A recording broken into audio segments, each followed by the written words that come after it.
My name is Shihab Khalil. I'm the founder and CEO of ZagTrader. We're a UAE-based firm set up in 2009, and we've been focusing our attention onto the capital markets industry for quite some time, which is quite diverse, as you can imagine. And we serve lots of clients, whether they're exchanges, brokerage companies, asset management companies, and portfolio management, robo-advisory, market making, a lot of stuff. For today's session, I'll be speaking specifically on the crypto assets world, which is the buzzword of the industry, as you all know. Lots of debate has been happening on it, but I'm trying to focus my attention and my team on moving our platform into providing some information and insight onto this ultra-luring, opportunistically available industry where we've been able to harness the lots of years of experience that we've been focusing onto the equities and the other matters into this industry. So for starters, I'd like to share with you something about the platform.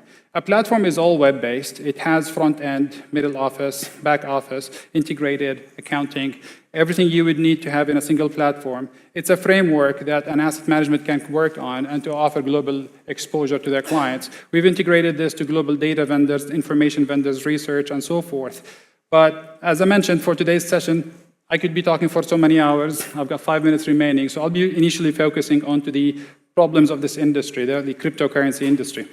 Lots of exchanges forming up for the same security. Data is scattered. Lots of clients have to go straight into the exchanges themselves. The financial institutions, they've got regulatory problems to deal with initially.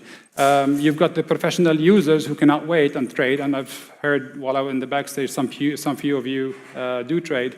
They couldn't wait and go straight into these exchanges themselves. And because of there are so many different exchanges out there already, arbitrage opportunities arise. And for the ones who don't understand what arbitrage is, buying something at a cheaper price and selling it immediately at a more expensive price at the same time gives you the price difference. And this is what happens when you have technology on your side that continuously monitors the markets 24/7.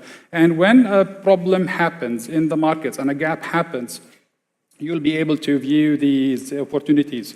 So let me share with you something related to the platform in general.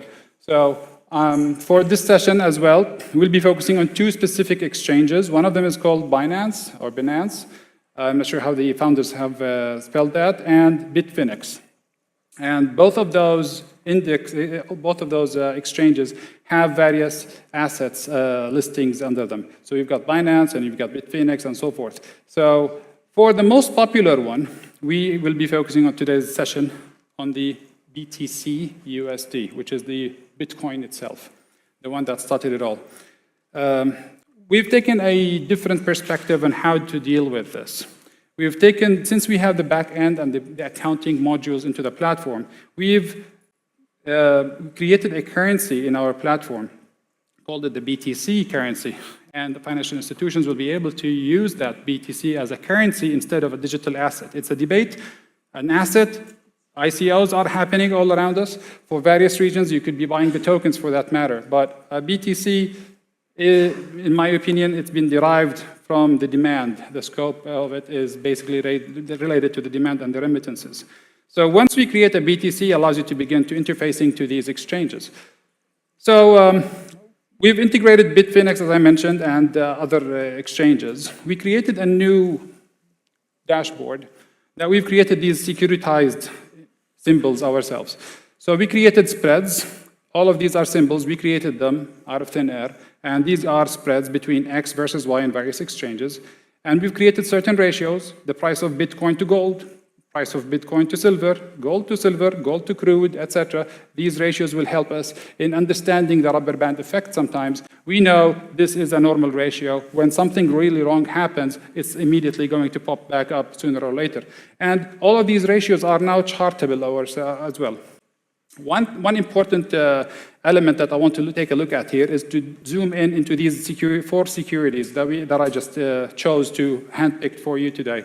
These are 4 arbitrage-enabled securities that we created. When you buy one of them, automatically the platform, using our execution management capabilities, will actually place a buy order on one exchange and a sell order onto the other exchange instantly.